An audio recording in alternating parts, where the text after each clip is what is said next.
Hello दोस्तों, आपका स्वागत है आपके अपने चैनल एग्ज़ाम आर्डेंट में। तो दोस्तों, आज मैं आपको बताऊंगा कि आपके रेलवे ग्रुप डी के डीवी में यानी कि डॉक्यूमेंट वेरिफिकेशन में अगर आपका कोई डॉक्यूमेंट रिजेक्ट हो जाता है तो क्या हो। दोस्तों, यहाँ पे आपको एक चीज़ समझनी होगी। एक होता है कैंडिडेचर रिजेक्ट हो जाना, एक होता है डॉक्यूमेंट रिजेक्ट होना। अगर आपकी कैंडिडेचर ही रिजेक्ट हो जाती है तो आपको जो है लिस्ट से ही बाहर निकाल दिया जाएगा। मतलब कि आपको फर्दर जो है क्वालिफाइड नहीं माना जाएगा जॉब के लिए। अब कैंडिडेचर रिजेक्ट कैसे होती है उसके बारे में आपको बता देता हूँ। अगर आपने उस फॉर्मेट में चीज़ें नहीं की जैसे कि रेलवे ने मांगी हुई थी, जैसा फॉर एग्जांपल अगर उन्होंने 10वीं जो है क्वालिफिकेशन के लिए मांगी हुई है आपके रेलवे ग्रुप डी के जॉब के लिए, अगर आपने 10वीं का जो सर्टिफिकेट है वही फेक बना के उनको दिया, या फिर जब एग्ज़ाम निकला था तब तक आपने जो है अपनी 10वीं पास नहीं कर रखी थी, तब भी आपको जो है कैंडिडेचर आपकी रिजेक्ट कर दी जाएगी। आई होप आप डीवी में जा रहे हैं, अपने डॉक्यूमेंट वेरिफिकेशन में जा रहे हैं, अपने सारे के सारे डॉक्यूमेंट अच्छे से लेकर जाएंगे। अब मैं आपको बता देता हूँ कि अगर आपका जो कोई भी डॉक्यूमेंट रिजेक्ट हो जाता है उसके बाद होता क्या है। दोस्तों, सबसे पहले मैं आपको बताना चाहता हूँ, अगर आपके किसी भी डॉक्यूमेंट में थोड़ी बहुत करेक्शन होने वाली है या फिर कोई गलती है तो उसके केस में ज़्यादातर क्या होता है कि आपको एक एफिडेविट देना होता है। ठीक है, या तो आप पहले ही, जैसे आपका फादर का नाम गलत है या फिर आपकी मदर का नाम गलत है या फिर किसी और तरह की किसी भी डॉक्यूमेंट में करेक्शन है, तो आप सबसे पहले उसका एफिडेविट बनवा कर लेकर जा सकते हैं आप डॉक्यूमेंट वेरिफिकेशन में।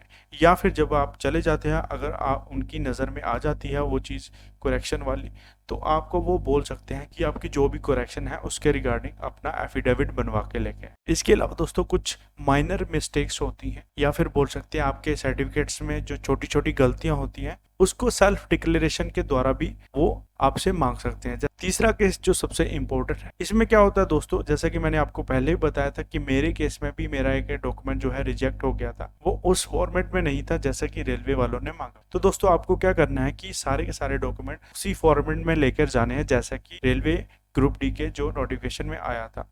इससे आपको पता चल ही गया होगा कि मैं क्या कहना चाहता हूँ कि अगर आपका कोई डॉक्यूमेंट उस फॉर्मेट में नहीं है जैसा कि रेलवे ने मांगा हुआ है, तो उस केस में आपका जो डॉक्यूमेंट रिजेक्ट कर दिया जाता है। अब जो हमारी मेन कहानी है कि रिजेक्शन के बाद होता क्या है, जब आपका डॉक्यूमेंट रिजेक्ट हो जाता है तो उसके बाद होता क्या है, वो मैं अब आपको बताने जा रहा हूँ। मान लीजिए आपका जो है डॉक्यूमेंट जो रिजेक्ट हो गया, जैसा कि मैंने आपको पहली वीडियोस में बताया था कि पहले आपका डॉक्यूमेंट वेरिफिकेशन होता है, उसके बाद आपका मेडिकल होता है।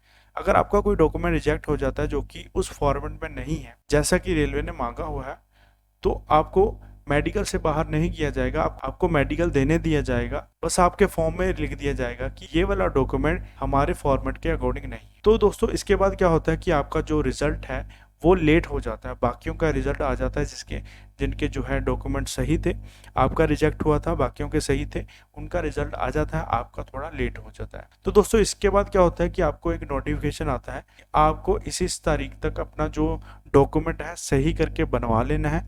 उसके बाद जो है अपने हेडक्वार्टर में आपको इस तारीख को आपको जमा करवाना है, ऐसा नोटिफिकेशन आपको आ जाता है। तो आप क्या करते हैं, अपना डॉक्यूमेंट जो रिजेक्ट हुआ था उसको सही से बनवा लेते हैं उनके अकॉर्डिंग।